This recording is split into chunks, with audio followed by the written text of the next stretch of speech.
Hi, thanks for joining us for the Family Plot, Gardening in the Mid-South. I'm Chris Cooper. The garden has different vegetables coming on at different times. Today we're going to cook a recipe that uses the vegetables you have now. Also, selecting the right rootstock on your fruit tree is as important as getting the right tree. That's just ahead on the Family Plot, Gardening in the Mid-South. Production funding for the Family Plot, Gardening in the Mid-South is provided by the WKNO Production Fund, the WKNO Endowment Fund, and by viewers like you. Thank you.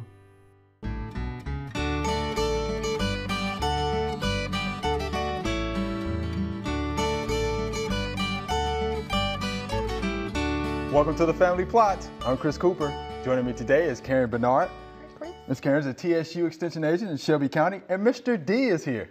Glad to be here. Thanks for joining us today. Got food. All right, so Mr. D, did you bring your appetite? I did. I'm hungry. He's hungry, Karen. You heard that? Good. Did you bring your appetite? I brought mine. Okay. All right. So what are you going to be preparing for us today? All right, I am preparing a super veggie stir fry. Okay. So what this includes is a tricolor of peppers. They have the red pepper, orange, and yellow, white onion, squash, and zucchini. Yeah. Sounds good. Yeah. It's good for you, That's right? pretty. Yeah. That's See, it looks pretty like that, so just imagine what it looks like once it gets cooked. No, yeah. Yeah. All right. Yeah, So you want to go ahead and get started for us? Oh, sure. Okay. Let me put my gloves on first. All right, so this stir fry includes the vegetables also, but you can also use a starch to go with it to make it a complete meal. You can use like a brown rice, white rice, regular noodles, spaghetti noodles. And for today, we're actually going to use a vegetable rotini. It's this right here. And it's actually made of zucchini. So you get a serving of vegetables with your pasta and with everything else that you're making. So to make this recipe, first you need to make sure that your skillet is greased up so you can use a spray or you can use olive oil. Okay. And I always start with, for this particular one, I start with the zucchini and the squash because they're harder, so they need to cook a little bit longer. So just put them in there. Let me cut this up some more again. And again, Karen, most people, grow these in their own garden, so this would be a good recipe for them. Exactly. You can go straight from your backyard into your kitchen and cook this. So this is good. And I picked these vegetables because they have all these different colors. Okay. So you have your reds, your oranges, and your yellows, whites, greens. I don't have anything in the purple and blue category. I could have used the eggplant though, maybe. And there's nutritional value in our fruits and our vegetables when we eat them fresh. So, well, fresh, canned, cooked, frozen, however you eat them. But when you think about like the white food group, our onions, those are good for anti-inflammatory reasons. They help you with lowering your, they don't have any cholesterol in them. So it's good for if you're trying to have a lower cholesterol diet. So there's your whites and your browns. When you think about your green, they're good for, you probably wouldn't know this, but they're good for your bones and your teeth. They help keep those strong, just like calcium that's in our milk or our dairy items. Our red items, it's real easy to remember because those are good for your heart. So red blood helps you remember it's good for your heart. What did I leave out? Our oranges and yellows. People always told you to eat your carrots. It'll help your vision. That is so true. They have beta carotene in them, and that actually helps you with your vision. So if you're getting older, or you think you're getting older because your vision Talking about me now. because your vision is starting to go out, eat you a few more carrots or add some orange, yellow peppers to it. Now this was a huge onion. I'm not gonna put this whole onion in here. I cut it in half. And I was like, we don't need all this onion. So I'm gonna leave that out. Oh, sorry about that. It's starting to smell good. It is. Already. And So the onion's anti-inflammatory, so yes. arthritis. Absolutely. And for your blue or purple group, even though I don't have anything in here, I have to give them a shout out also. Those are good for your memory. So again, I'm not gonna say anybody older. Maybe even for students, if you're about to take a test or something, Could help, or you're trying to remember something, get you some blueberries or some eggplant or some purple grapes, and it might help you out. to remember what you're doing. Vitamins, like vitamins A, C, E, B are all over these fruits, these veggies that we're using. They have a lot of potassium in them, calcium. Oh yeah, and another thing they have is a lot of fiber in your vegetables. It's a lot of fiber, and we need that fiber to help us out with our digestive system. So that's something good to know. Now the last thing I'm gonna put on here, this is gonna make it look really, really pretty. Oh, this looks good. Is these peppers, and they don't need to cook as long. So now that I put those in, I'm going to add in this sauce. And if anybody wants the sauce, I'm going to give Dr. Chris the recipe so you can make your own sauce at home. And this is a low sodium sauce. So it's not like, you know, your soy sauces or the things that you buy in the grocery store that have all these other things in it.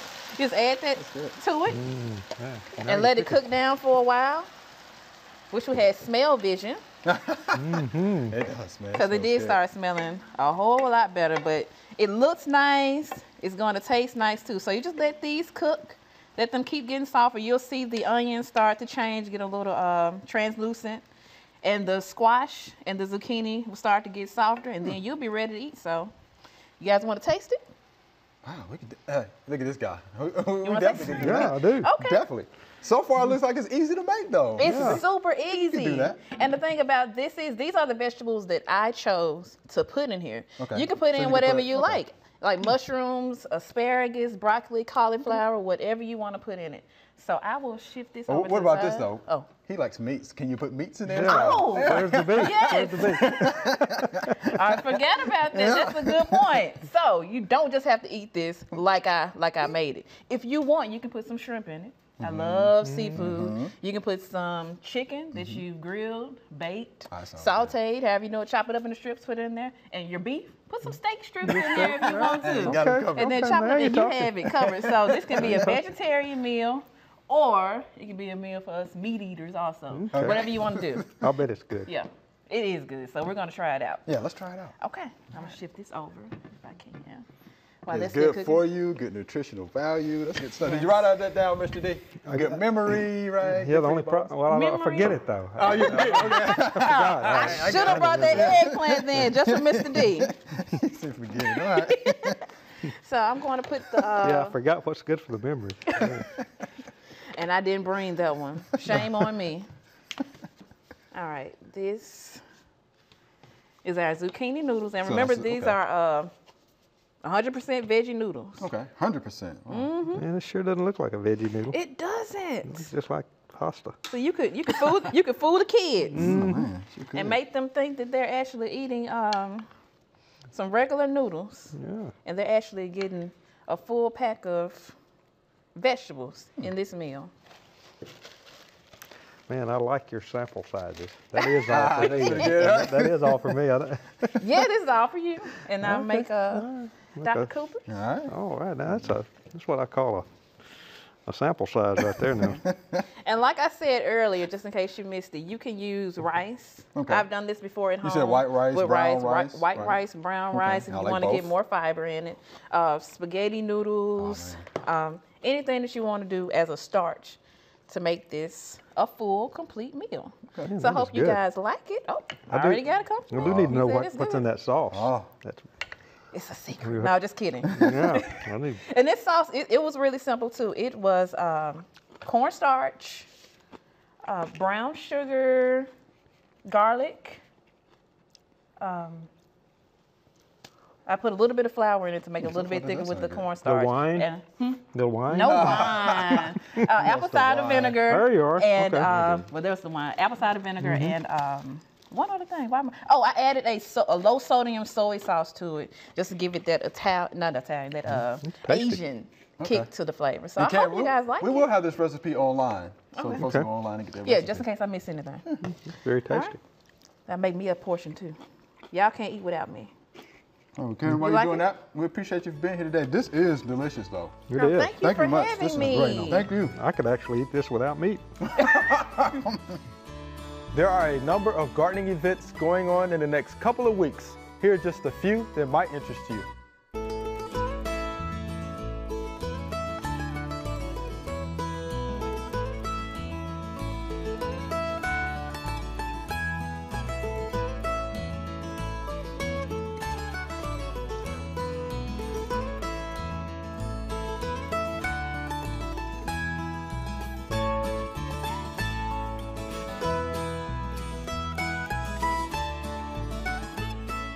All right, Mr. D, let's talk a little bit about rootstocks. And let's define that for the people. What do we mean when we talk about rootstocks? Okay, rootstocks are usually a seedling plant that you graft more desirable types of plants onto that rootstock. And the rootstocks are chosen because they are more prolific. They're hardier, faster growing than the plant that you're grafting onto that rootstock. You can graft them, you can bud them. There are several different ways of actually, creating, a plant on rootstock. But it's very important that you choose plants that need to be on rootstock. You need to choose a plant that is on rootstock. And I can, apples and peaches and plums and nectarines and pears are examples of plants that are grafted or budded and onto rootstock.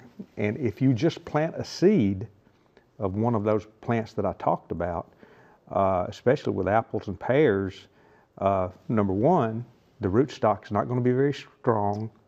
The tree will probably not grow as fast, will probably not do well, and will not last as long as if it had been grafted onto rootstock. And number two, you don't know what variety it is because they were cross-pollinated, and the fruit that you get is probably a cross between the parent and the parents of that fruit.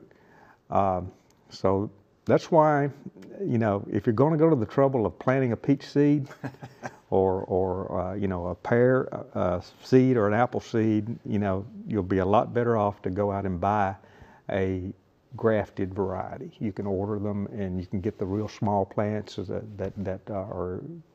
they will ship them to you, and you can stick them in the ground, and they'll do really well. So, and that's the route that you would take? That's the route I would take. I would strongly encourage it. And there are some plants that don't require rootstocks. Let me go down a list here, and I'll talk a little bit about some of the different terminologies and some of the different names of rootstocks. With apples, we started talking about that. If you don't have a lot of space and you want to grow an apple tree, then you probably would want to go with one of the dwarf apples. And dwarf apples are on Malling number 9. It's M-A-L-L-I-N-G, Malling 9, or Malling 26. That's the names of the dwarfing rootstocks. And if you graft a variety onto that dwarfing rootstock, it will be small. Now, you will need to stake or trellis that apple. And so it's not going to be a traditional looking apple tree. It's going to look more like a vine because it's going to grow up, and you got to support it because the rootstock is not strong enough to support that tree in a standalone situation. Now, if you go to a different rootstock, semi-dwarf, Malling 7, MM106, and MM11 are semi-dwarf, and those trees, let me see, I believe, those trees can stand alone, and you would prune them to a central leader system, just like we've always pruned apple trees. So no trellis for those? No trellis for the semi-dwarf or the standard. And the standard is there are several seedlings out there that are rootstock for the seedling trees. Pears, there's a standard rootstock that almost all pears are grafted to. So again, you don't need to plant the pear seed, but you need to make sure that you go to the standard rootstock for pears. Peach and nectarine, the two most common. There are two standard rootstocks for peaches and nectarines, and that's Lovell and Halford.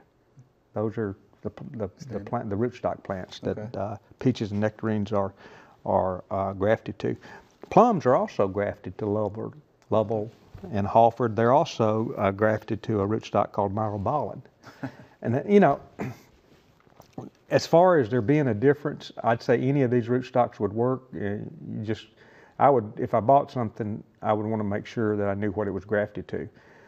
In some situations, when I worked and lived down in South Alabama, we had a very, very heavy nematode pressure, and there was a Nemagard rootstock that you could buy peaches and plums and nectarines that they were grafted to, which were a little bit more resistant to nematodes. I don't see that listed in our Tennessee recommendations. And I'm taking this out of home tree fruit plan Dr. Lockwood at the University of Tennessee came up with this. I'm just reading out of this publication, SP 307, and I'm sure you've got that available in your office. We have it. And let me ask you something else about rootstock. So does that have anything to do with like disease or insect pest resistance? Probably not. Okay. Probably not. I think it has just the most to do with the growth, the hardiness, and and the length of life of that plant. Good. But there's a rootstock for cherries, Mazzard and Mahalab. Quince has, quince is an example of one that you really don't, you go with rooted cuttings, and it's a tough enough plant that it doesn't have to be grafted. Same thing with a pawpaw. How about if you want to grow a pawpaw, you can go with a seedling or seeds on a pawpaw. You don't have to graft those. Mulberry is another example of one that you don't have to graft, and you can go with seedlings or rooted cuttings. So it's strong enough. And then the persimmon, American persimmon, is a very strong plant. You can plant that American persimmon seed, and you'll have a good plant. If you're trying to grow the Oriental persimmons, they need to be grafted to American persimmon rootstock. Okay. And that's pretty much all we've got here. Let me mention a couple of things. Okay. Again, I want to repeat that the trees on the Malling 7A and Malling 26 and Malling 9 rootstocks should be staked or trellised. Okay. 9, 26, and 7A is one of the semi-dwarfs. So one of the semi-dwarfs needs to be trellised or staked. So that's why you need to really make sure you know what rootstock your plants are on. And I mean, you can get Jonathan apple on any of these rootstocks. It's the same apple. The leaf will look the same, the fruit will be the same, but the size of the tree will be different based upon the rootstock that you're planting on. That's interesting. It says they do recommend irrigation, especially on the dwarfing rootstock. Okay. They need irrigation probably more than, because the root system is not strong. Right. That's right. It makes sense. It does. And then just a note here, most apple varieties need to be cross-pollinated by another variety. However, there are 3 apple varieties that have sterile pollen. Mutsu, Jonagold, and Winesap have sterile pollen, and they're not any good for pollinating purposes. Bruce is a plum that has sterile pollen, and so it's not good for cross-pollination. Something you need to know if you're planting these things. Well, we have a little time left, Mr. D. Can you cover for us to make sure you don't mulch over those rootstocks? When you plant any of these fruits, and plant them in late winter, we recommend planting fruit trees in late winter, February in the Memphis Mid-South area, late February, early March is the best time to stick them in the ground. But be very sure that you plant them at the depth that they grew in the nursery. If it's a bare root plant, there's a difference in color of the tissue. The rootstock is usually 2 or 3 inches above the ground, and you'll see where that plant was budded or grafted. It'll kind of come out at kind of an angle, but do not cover that up with dirt. Do not cover it up with mulch. Make sure that you plant it at the depth that it grew in the nursery or the depth that it's growing in the pot. And don't use a post hole digger because you'll dig it too deep. You'll plant it right. It'll rain, everything will settle down, dirt will wash in on it. You didn't plant it too deep, Mother Nature planted it too deep for you. So don't dig a wide planting hole, but not too deep. And it doesn't have to be amended. It doesn't have to be amended. You can go with the soil that you're growing it in. Right. May as well start it out in the soil that you want it to grow in, because those tree roots are going to go out very quickly, way out. That's right. Good stuff, Mr. D. We appreciate it as always. Good deal. Thank you much.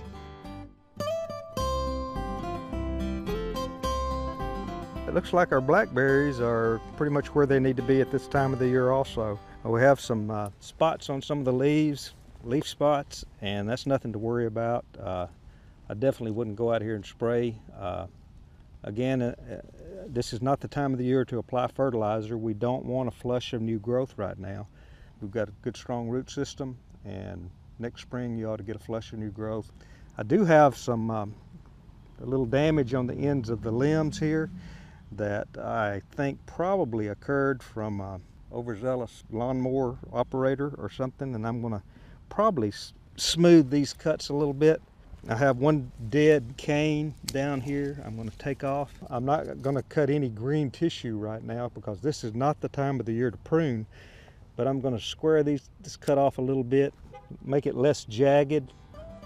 I think this plant's ready to go to bed for the winter. All right, here's our Q&A session. Karen, you jump in there with us if you have something to say, all right? All right. All right, here's our first, your email. Interesting question here. Our crepe myrtle trees have a white powdery substance that forms a black sticky substance that eventually kills the tree. So, what is it? And this is from Miss Martha. So, Mr. D, white powdery substance that forms a black sticky substance. The white powdery substance is probably a scale. Wouldn't you think so? That's what I would think. I would think it's the crepe myrtle bark scale. That's what it sounds like to me. Pierce sucky mouth parts, as you always say. Honeydew. Secretes honeydew, sticky substance, which is basically scale poop. Right. That sooty mold loves to grow on. Yeah. Loves to grow on. So that's what that is. So now we got to control the crepe myrtle bark scale. Treat the problem, not the symptom of the problem. That's right. And there are a couple of different ways to treat the bark scale. We are later in the season, so I would suggest going with Safari, which is dinutefuran, right? Because it gets into the plant quicker, especially this time of the year. Right. Right, because the trees have already done their thing, right? Right. But it'll still get in there pretty quick, and it gives you a quick burst, Right. like a bell-shaped curve, and then it comes back down after a couple of months. But that should get you through the rest of the year. Yep. And then next year you have to come back, scout. You can use the dormant oil to kind of help you out a little bit with that. When you think so? I thank you. That's it.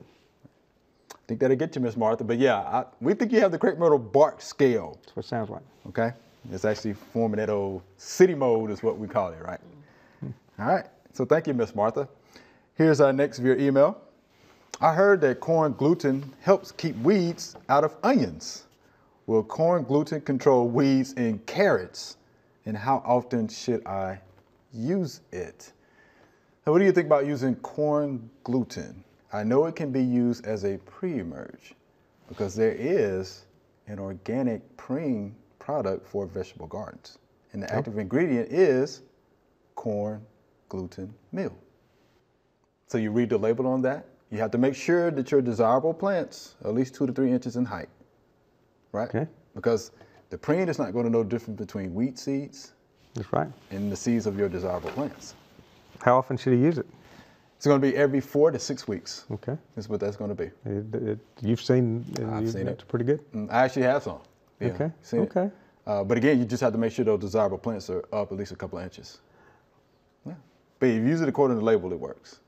Okay. Right? But you just have to be careful because it does contain, I think it's like 10% nitrogen. So you can't over apply. Yeah. Right? Because you'll be feeding Right. the weeds. Right. Right. So you have to be careful with that. But if you just read the label on that, it works. Corn gluten meal works in your vegetable garden. Well, that's neat. Right. Learn something new every day. Yes, you do. How about that? All right, here's our next via email. I've never seen these before. They were on my bell pepper. What are they? And this is from Ron, again, via Facebook. It's a pretty good picture. They're cute little critters, aren't they? They're cute. Yeah, they're cute little critters. So what did you think that was? They grow up to be a big ugly bug, don't they? It's the leaf-footed bug. It's the leaf-footed bug. Those are actually leaf-footed nymphs. Right, You know, that's the nymph. Yeah, that's And the they nymph. have gradual metamorphosis. So they're going through. That's why they have legs, and they're not crawl around like a worm. Complete metamorphosis goes through 4 life cycles, but gradual. Here you have the egg, the nymph, and the adult. The nymph will molt several times and That is it interesting. becomes a bug about 1.25 inches long, something like that, with big things on its back leg that look like leaf. Yeah. Which is why they call them leaf-footed bugs. Right. Yeah. No. Yeah, those things are they're pretty tough, and they are a pest of peppers, but they're not a major problem. They eat other insects too. They're also called the assassin bug. It's Oh, the okay. same. Yeah. That's another name Okay, for them. yeah, and yeah. So I guess they could be beneficial. Yeah, I guess they could be. but- So would you worry about them much? No, I wouldn't worry about them. I wouldn't. So there you have it, Ron. All right. Those are just nymphs from the old leaf-footed bug. All right. So, Mr. D, Karen, we're out of time. Thanks for being here today. Well, thanks for having me. All right. Chris. Thank you so much. All right. Remember, we love to hear from you. Send us an email or letter. The email address is familyplot@wkno.org, and the mailing address is Family Plot, 7151 Cherry Farms Road, Cordova, Tennessee 38016. Or you can go online to familyplotgarden.com. That's all we have time for today. Want Karen's stir-fry recipe or more information on rootstocks? Go to familyplotgarden.com. It's all there along with hundreds of other videos and tons of gardening information. I'm Chris Cooper. Be sure to join us next week for the Family Plot, Gardening in the Mid-South. Be safe.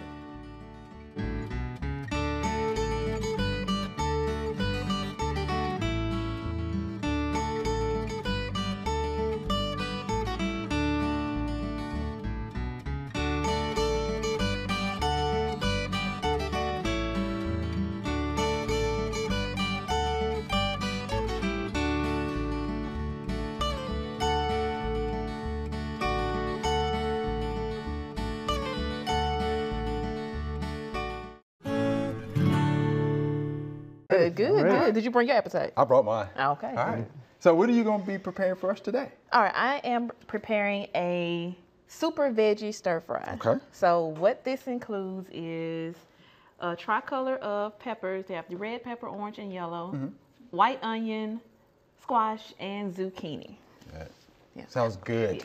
It's good for you, That's right? pretty. Yeah. That's it is pretty. See, it looks pretty like to eat. that. So just imagine what it looks like once it gets cooked. Oh, yeah. Yeah. All right. Yeah, So you want to go ahead and get started for us? Oh, sure. Let me put my gloves on. And by viewers like you. Thank you.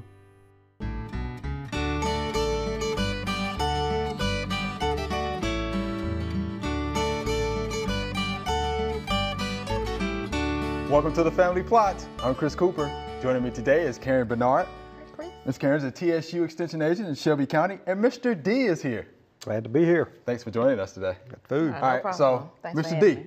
did you bring your appetite? I did. I'm hungry. He's hungry, good. Karen. You Oh, heard that? good All right. first.